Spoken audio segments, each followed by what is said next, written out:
Hi every one, എല്ലാവർക്കും മെഡി പ്രിസിഷന്റെ മറ്റൊരു വീഡിയോയിലേക്ക് സ്വാഗതം. ഞാൻ ഡോക്ടർ സഞ്ജന വിബി. നമുക്കിന്ന് ഗ്രീൻ ടീയെ കുറിച്ച് പറയാം. ഗ്രീൻ ടീക്ക് ഒരുപാട് ഗുണങ്ങളുണ്ട്. നമുക്കറിയാം, സ്കിന്നിന്റെ ആരോഗ്യത്തിന് ഗ്രീൻ ടീ വളരെ നല്ലതാണ്. ഗ്രീൻ ടീ ഉള്ളിൽ കഴിക്കുന്നതും അതുപോലെ തന്നെ സ്കിന്നിൽ അപ്ലൈ ചെയ്യുന്നതും ടാൻ ഒഴിവാക്കാൻ സഹായിക്കും. നമ്മൾ കൂടുതലായിട്ടും കണ്ണിന് ചുറ്റുമാണ് ഗ്രീൻ ടീ ബാഗ് വെക്കാറുള്ളത്. കറുപ്പ് നിറം മാറുവാൻ വേണ്ടിയിട്ട്, ടാനിങ് മാറുവാൻ വേണ്ടിയിട്ട്, ഡാർക്ക് സർക്കിൾസ് കുറയാൻ വേണ്ടിയിട്ട്. അപ്പോൾ എന്തുകൊണ്ടാണെന്ന് വെച്ചാൽ ഗ്രീൻ ടീയിൽ ഒരുപാട് ആന്റി ഓക്സിഡൻസ് ഉണ്ട്. പ്രത്യേകിച്ചും കാറ്റക്കിൻ വിഭാഗത്തിൽപ്പെട്ട ആന്റി ഓക്സിഡൻസ് ആണുള്ളത്.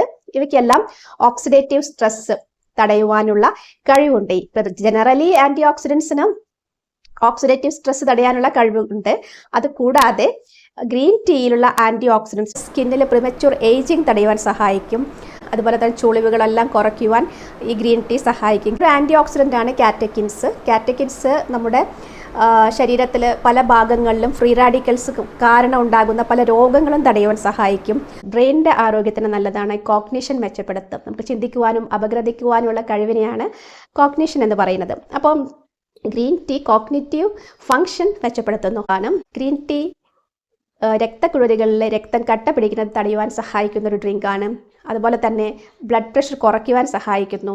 അതിന് ഓക്സിഡേറ്റീവ് സ്ട്രെസ് കുറയ്ക്കുവാനും ഫ്രീ റാഡിക്കൽ അറ്റാക്ക് തടയുവാനും സഹായിക്കുന്നു. ഫ്രീ റാഡിക്കൽസ് മൂലമുള്ള ഡാമേജ്, രക്തക്കുഴലിനും ഹൃദയത്തിനുള്ള ഡാമേജ് തടയുവാൻ സഹായിക്കുന്നു. ഗ്രീൻ ടീ വൈകുന്നേരങ്ങളിൽ കഴിക്കാതിരിക്കുക. ഗ്രീൻ ടീ ഓവറായിട്ട് കഴിച്ചാൽ നമ്മുടെ ഉറക്കവും പ്രശ്നത്തിലാവും. Okay, keep on watching Medi Precision. Thank U.